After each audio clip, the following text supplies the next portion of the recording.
Hello, ladies and gentlemen, and welcome to a brand new episode of the Yeah Right podcast. If you're new here, please like, comment, and subscribe, and hit the bell for notifications so you don't miss any new episodes.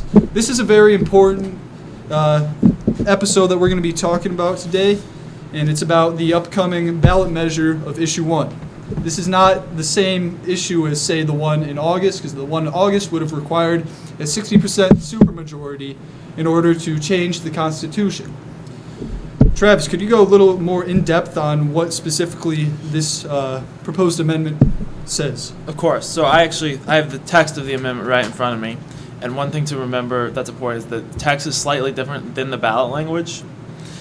And this amendment comes on the heels of 5 other amendments passed in different states on abortion in 2022. And the pro-life movement lost all of those votes, and the pro-killing babies movement did win all those votes. So the pro-life movement is pumping a lot of money, a lot of manpower into trying to defeat Issue 1, and of course the pro-killing babies movement is just, pumping more money into killing more babies. So Issue 1 is an amendment to the Ohio Constitution, Article 1, Section 22, and it's titled The Right to Reproductive Freedom with Protections for Health and Safety. Subsection A, every individual has a right to make and carry out one's own reproductive decisions, including but not limited to decisions on contraception, fertility treatment, continuing one's own pregnancy, miscarriage care, and abortion. Section B, the state shall not directly or indirectly burden, penalize, prohibit, interfere with, or discriminate against either an individual's voluntary exercise of this right or a person or entity that assists an individual exercising this right, unless the state demonstrates that it is using the least restrictive means to advance the individual's health in accordance with widely accepted and evidence-based standards of care. However, abortion may be prohibited after fetal viability, but in no case may such an abortion be prohibited if, in the professional judgment of the pregnant patient's treating physician, it is necessary to protect the pregnant patient's life or health. Okay, I'm going to cut you off there. So what does it mean specifically when it talks about fetal viability? So it defines that in the next section, and again, the same, political talk that really doesn't mean anything. Yeah. So Section C, as used in this section, fetal viability means the point in a pregnancy when, in the professional judgment of the pregnant patient's treating physician, the fetus has a significant likelihood of survival outside the uterus with reasonable measures. This is determined on a case-by-case basis. So could you break that down into, normal people language? Yeah. So the language of the typical American? So the first thing I notice is they're using this term pregnant patient. They don't even use the word woman. Because what is a woman, though? Yeah, nobody knows. So the first thing that jumps out at me when they're defining fetal viability is that it's the professional judgment of the patient's treating physician, which is the Planned Parenthood abortionist that's making tons of money doing abortions. So, their professional judgment is probably going to be that, this person really needs this abortion so they can get their cash. And it doesn't really define what it means that the fetus has a significant likelihood of survival outside the uterus with reasonable measures. What is a reasonable measure? What is significant likelihood? So frankly, it's all super undefined and very vague, so that way they could kind of shape this into whatever agenda that they want to push, is what you're saying. Yeah, they can twist it however they want. Even when it goes on further, and it says this is on a case-by-case basis. So there is no standard. It's just the judgment of the Planned Parenthood abortionist. And then the last little section is, this section is self-executing, and all that means is that as soon as the people vote on this amendment, whether it passes or doesn't pass, it will become effective in 30 days, regardless of the Ohio legislature. So I can start back at the beginning here, and the first concerning word is every individual. It makes no distinction between adults and minors. Lots of people have been campaigning on that. What do you guys think? I think that's a serious issue because then it's like it kind of interferes with parental rights then? If it just says anyone, regardless of how old, can go and get an abortion, it's like, well, are you're not making any distinction there between adults and minors? Then does that maybe counteract some people's parental rights? It's kind of shady language. I mean, ultimately, like this is going to open up for more ability for sex trafficking, the pornography industry. I'm just saying, like, making it so parents have less rights to, govern over your own children. It's going to allow for like rapists to get off relatively. What's the word? Scot-free? Yes, scot-free. And so, yeah, of course, that's one of the concerns I've heard. If every individual has the right to make their own reproductive decisions, say, like, I don't know, a minor, like, God forbid, a minor and a teacher have some inappropriate relations, and obviously now this teacher has committed a crime, the teacher can say, hey, go get an abortion. And then it all gets swept right under the rug. Yeah. Like, your parents will never know. It'll just be so much easier for you. Yeah, and they can get away with all kinds of really bad stuff through that. It's something that I'm kind of nervous about because it seems like within the past week or so that the vote yes on issue 1 team has like really hit advertisements like really hard, just like out of nowhere. And they keep bringing up this language where it's like vote by November 7th and not vote on November 7th. Do you think it's a possibility that, I don't know, they could potentially manipulate the votes?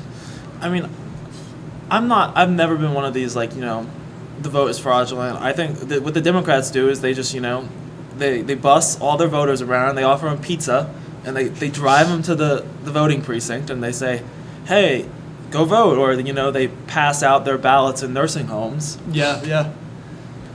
And that's why they get so many votes. Absolutely. Yeah, they're going out and ballot harvesting. Yeah. And frankly, if we want to go and start winning elections, why can't the right go ahead and do the same thing? Why can't we go out and start saying, hey, you guys need to make sure you go out and vote? Do you know how many, like, if we could activate the voter base that voted for Donald Trump in 2016, if we could activate that voter base, not to just vote for presidential elections, but for things like issue 1 or issue 2, or, I don't know, any smaller things like this, Ohio would be like a for sure, like, super solid red state. Which, I mean, we are, but those people aren't coming out and voting for these kind of things. And that's my message to the listeners right now. If you are an Ohio resident and you don't plan on going out and voting against issue 1 in November, please go out and vote. That is the only way that we can fight against these heinous things revealed in the issue 1 ballot language. Yeah, and it only gets worse. So next you have this language of one's own reproductive decisions, including but not limited to, and it goes on. But the thing there is, anything not listed isn't the end. Anything that can be construed as a reproductive decision could feasibly be argued that it's protected. And I made a list here, like sex change surgeries for minors. A court could argue that, no, those are protected, man. I mean, that's a reproductive decision. Every individual has a right to their own reproductive decisions, so minors can go ahead and get their genitals cut off. So this is completely out of the hands of the parents. They don't have the right to say, hey, you're not going to chop your penis off. Yeah, there's nothing in this language that actually prevents that. And of course, some, the squash Republicans have come out and said, but come on, I mean, courts have always upheld, parental rights, and it's like, precedent is overturned all the time. Like, have you seen the courts recently? Like, courts in Washington, I mean, upheld the law that, like, allows, like, not identifying with your transgender child or whatever to be classified as abuse. Like, just because they may have upheld parental rights, 5 years ago, doesn't mean that the next lib court will. Right, and it sets a bad precedent, especially, like, in the future, this could be taken way further Yeah, in so, further legislation. Like, if they really want to pass this amendment, why can't they just define that, okay, adults have the right to their own reproductive decisions? Because they want to take parents' rights away. Yeah. And, I mean, I even went further here. Like, could prostitution be construed as a reproductive right?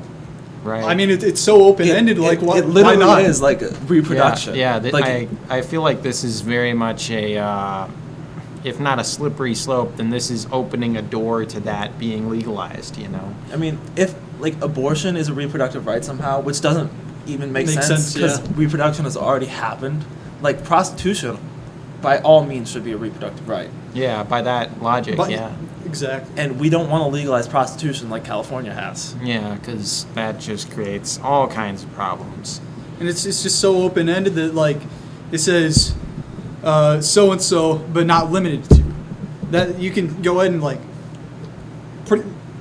it's all open-ended.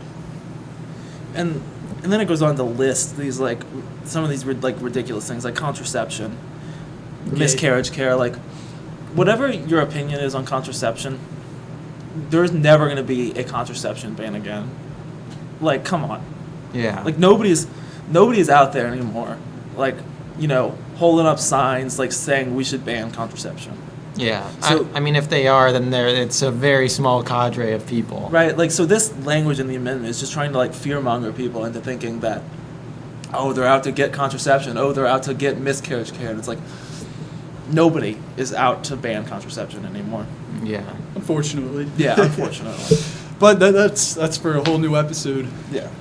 My final take on this amendment is that the wording and the language of this amendment will leave it open to interpretation for the next 100 years. Lib courts will try to push every word to allow your kids to get abortions, to allow your kids to get sex change surgeries. And, that's not good. And I think point 2 is that abortion is bad. We're sacrificing our kids on the hedonistic altar of Moloch, and God will judge us guilty if we don't fight against this.